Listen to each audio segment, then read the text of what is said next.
goes a very, very long time without a sequel, and you plan on making a sequel, just don't bother, because chances are very slim that you're going to recapture that magic that the first game had. Nights into Dreams was an amazing game. It really gave you a sensation of flight for its time, and it was pretty much the closest thing to a Sonic game that we were going to get on the Saturn, and that's what Nights was. Sonic just in the air instead of on the ground. It was a pretty simple game. You go through the stages, collecting blue orbs, destroying giant mechanical jellyfish, fight some bosses, and beat the game. Yuji Naka never wanted to make a sequel to Nights. He felt that it was so good that it didn't need a sequel, even though demand for one was very high. But he refused to budge on his stance. I'm guessing him not wanting a sequel is due to or the cause of the cancellation of Air Knights, a game that started on the Saturn but was moved to the Dreamcast. Takashi Iizuka wanted to make a sequel to Nights but was not in the position to make that decision. But then Yuji Naka left Sonic Team and Sega altogether,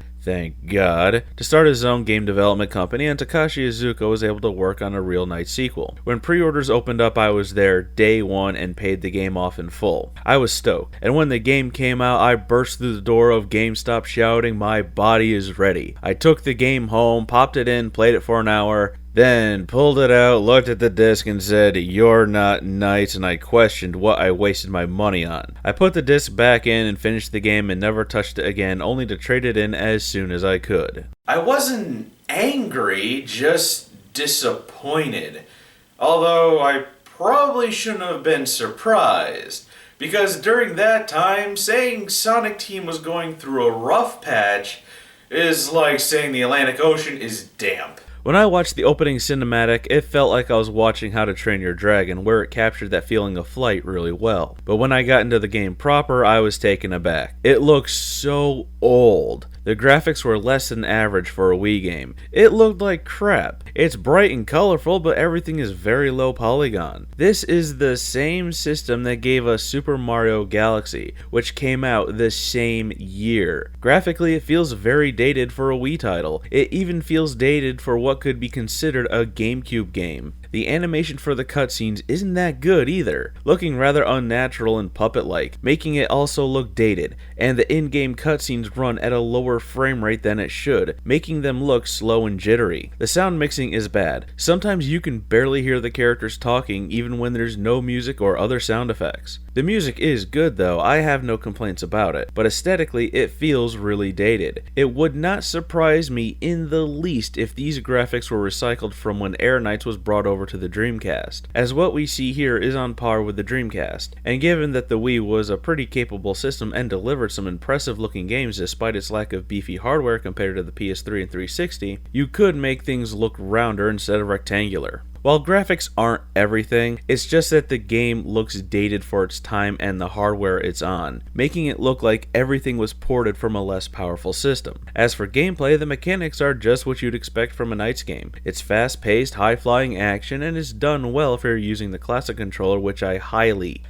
recommend using for the game. Using the Wiimote in conjunction with a nunchuck just doesn't feel as responsive as it should, and using the Wiimote alone is something I suggest you stay away from, as using that means you need to lead Nights with a cursor. I didn't like it when I played the game in 2007, and I sure as shit stayed away from it this time. Nights controls pretty much like he did on the Saturn and possesses all the same abilities, but gets persona masks in addition. Persona masks allow Nights to turn into a dolphin to go underwater, a rocket for extra speed, or a dragon to avoid powerful winds. You get them after beating the bosses and are only really needed to beat Wiseman, but they do come in handy for certain annoying enemies and bosses. Just like the first game, you can choose either a boy named Will or a girl named Helen, and you start at a dream gate. After getting introduced to Nights in the tutorial section, you can enter the first world. Each kid gets 3 worlds, just like the first game. Each world is divided into 5 missions. The first mission is just like the first game, where Nights is captured and you duelize with him and fly around, but instead of collecting orbs and destroying jellyfish, you have to chase birds with keys and destroy the prisons. Every single world starts out this way.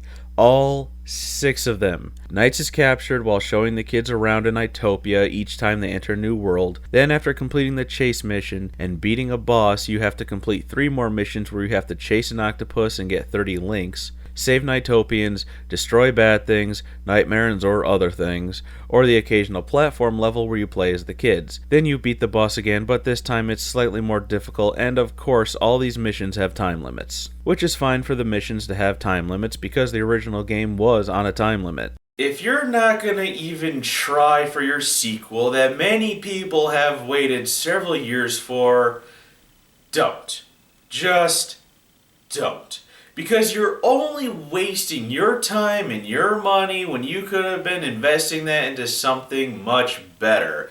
And more importantly, you're wasting my time and my money on something that I could have spent on something better. The story pretty much borrows from the first game. Will is Elia as they're both aspiring soccer players while Helen and Claris are musicians. It's just now with voice acting and larger capacity discs, the story can be better divulged. Will misses his father and Helen would rather hang out with her friends than practice her violin and is feeling guilty. Both kids have nightmares and work out their issues with the help of knights as they fight Wiseman, who is essentially a child-friendly version of Freddy Krueger. I will say that the voice acting is pretty good for the most part. The voice acting for the kids is touch and go. Sometimes good, sometimes not. Knights' voice is a little too feminine. Yeah, he's voiced by a female, which is fine. She's a great voice actress and portrays Knight's personality very well. And yeah, Knights is supposed to be androgynous, but the characters refer to him as a he. The voice is good, but I think it would be perfect if it was just slightly deeper, to really get that sense of indeterminate gender. Just don't talk to the old owl, as when he talks at length, each time a new dialogue box pops up, he says visitor, who, or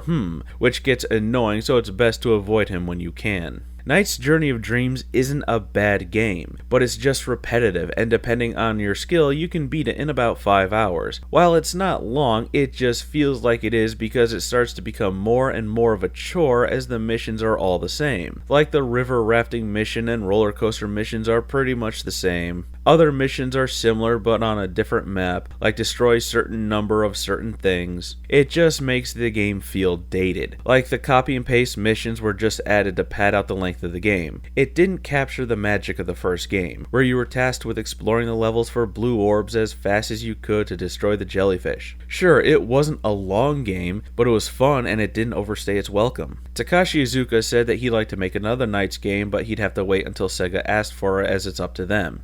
Honestly, I think that once a game series goes past 5 years without a sequel, it's dead. Like Earthworm Jim. They've been trying to give him a new game, but the only thing we got since that 3D game was an HD remaster of the first one with a few new levels. Or Rocket Knight. It was okay, but it didn't live up to the old cartridge games, which were much better and more fun. Even Duke Nukem. I didn't think Forever was bad, but keep in mind I played the PC version. But the series was dead. Sometimes a game series doesn't need to keep going. Sometimes they just run their course, letting them become treasured memories instead of trying to revive them, creating a game that doesn't live up to the predecessor's legacy, and maybe the same rings true for Knights. Knight's Journey of Dreams is just okay.